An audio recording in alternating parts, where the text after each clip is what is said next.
निजामुद्दीन औलिया से ego crash होता है गयासुद्दीन तुगलक का। नमस्कार, पर्पल बूट के एक्सप्लोर द अनएक्सप्लोर्ड में आपका स्वागत है।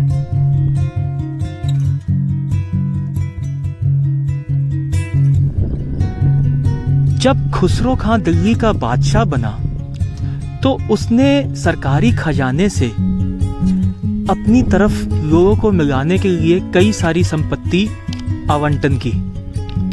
तो कुछ हिंदू ग्रुप्स या मुस्लिम ग्रुप्स उसकी तरफ थे। ऐसा ही पैसा उसने निजामुद्दीन औलिया की दरगाह और मंदिरों में भी बांटा। तो जब गाजी मलिक सुल्तान बनता है और उसको ये सारी चीज़ें पता चलती हैं कि जो सरकारी पैसा था वो लोगों में बांटा गया है, तो वह सबको वापस मिलवाता है और कहता है कि आप जितना पैसा आप लोगों ने लिया आप उसे वापस कर दीजिए। उसकी ये प्लानिंग सक्सेसफुल भी होती है, पर निजामुद्दीन औलिया साहब से उनके पास कोई पैसा नहीं आता और गयासुद्दीन तुगलक को एक तरह से ईगो क्रैश हो जाता है कि मैंने जो फरमान जारी किया था इन्होंने उसका पालन नहीं किया। बहरहाल दिन बीतते हैं।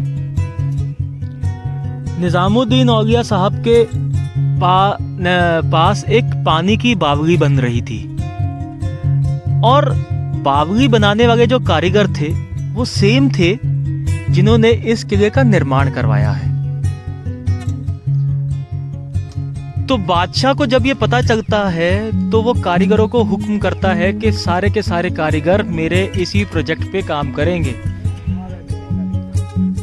एक बार क्या हुआ कि तुगलक सेना में किसी सिपाही ने कारीगर को सोते हुए देखा जब ये किले का निर्माण हो रहा था। तो जब वो सो रहा था तो उसको उठा के पूछा कि तुम भाई सो क्यों रहे हो?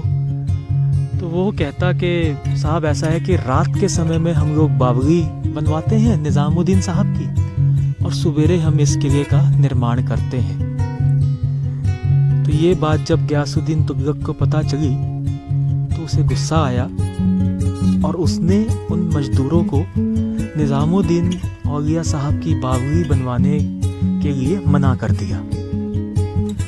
इनफैक्ट गयासुद्दीन तुगलक ने ये कहा कि मैं निजामुद्दीन औलिया को रात में काम करने के लिए तेल ही नहीं दूंगा।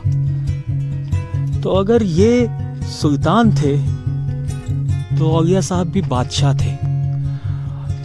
तो शायद तभी निजामुद्दीन औलिया ने गयासुद्दीन तुगलक को कहा था कि या रहे हिसार या बसे गुजर। इस बीच में मोहम्मद बिन तुगलक या जूना खां जो थे उनका इंटरेक्शन निजामुद्दीन औलिया के साथ बढ़ता जा रहा था, जो कि गयासुद्दीन तुगलक को पसंद नहीं था। बहरहाल तभी बंगाल का विद्रोह होता है और गयासुद्दीन तुगलक उस विद्रोह को दबाने जाते हैं।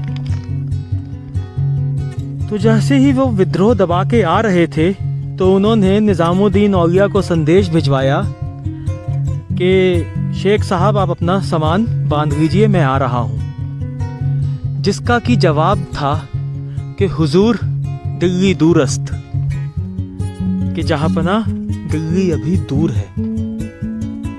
ये कहानी भी बहुत ही दिलचस्प है। तो जब बंगाल विजय करने के बाद गयासुद्दीन तुगलक दिल्ली की तरफ आया तो उसके इस्तकबाल में मोहम्मद बिन तुगलक ने शहर के बाहर, इसी शहर के बाहर एक शामियाना सजाया और कहा कि आप जीत के आए हैं तो चलिए जश्न मनाएं। तो मोहम्मद बिन तुगलक ने अपने पिता के इस्तकबाल के लिए एक शामियाना लगवाया। कहते हैं ये लकड़ी का शामियाना 2 मंजिला था और इसको डिज़ाइन ऐसे किया गया था कि अगर हल्का सा इस पे झटका लगेगा तो ये ढह जाएगा। और मनोरंजन के बाद काफ़ी उन्होंने हाथी की परेड करवाई, क्योंकि सुल्तान थे और ये जगह दिखानी थी कि उनमें कितनी ताकत है। तो हाथी is a symbol of power. तो हाथियों का प्रदर्शन करवाया और उसी प्रदर्शन में एक हाथी जो कि चिढ़ जाता है या जिसको थोड़ा सा कहते हैं कि परेशान किया गया, उसने उस शामियाने को धक्का दे दिया और गयासुद्दीन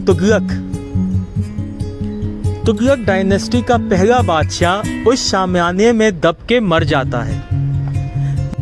और उस एक्सीडेंट में गयासुद्दीन तुगलक ने अपने छोटे बेटे महमूद खां को अपनी बाहों में रखा हुआ था। ये एक रिटन आर्टिफैक्ट है जो कि इब्न बतूता ने अपनी किताब में लिखा और उन्होंने ये कहा है कि रुकनुद्दीन उस समय वहीं पे ही मौजूद थे और मोहम्मद बिन तुगलक ने उनको आदेश दिया है कि वो वहां से निकल जाएं। और थोड़े ही देर के बाद हाथियों का जुलूस निकला जिसमें ये एक्सीडेंट होता है। तो निजामुद्दीन का श्राप इस शहर को ऐसा लगा कि बनने के 5 साल के अंदर अंदर ही ये जगह खाली हो गई। तो ये काफी प्रचलित एक कथा है कि हुजूर दिल्ली दूरस्त। और देखिए वक्त का तकाजा, जो शहर बादशाह को सबसे ज्यादा प्यारा था वो शहर में बादशाह सिर्फ 4 साल ही बिता पाया और उसके मरते ही वह शहर भी उजड़ गया। तो जैसे ही बादशाह का इंतकाल होता है या मर्डर होता है, एक्सीडेंट होता है, सबकी अपनी अपनी थ्योरीज हैं, उसके बाद ये शहर पे काबिज होते हैं मोहम्मद बिन तुगलक। लेकिन मोहम्मद बिन तुगलक को शायद ये गिल्ट रही होगी, इसीलिए उन्होंने ज़्यादा वक्त तक यहाँ पे वो काबिज नहीं रहे और बिल्कुल ठीक इसके सामने उन्होंने आदिलाबाद का किला बनवाया।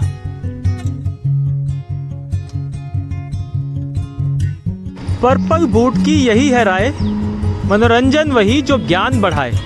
धन्यवाद।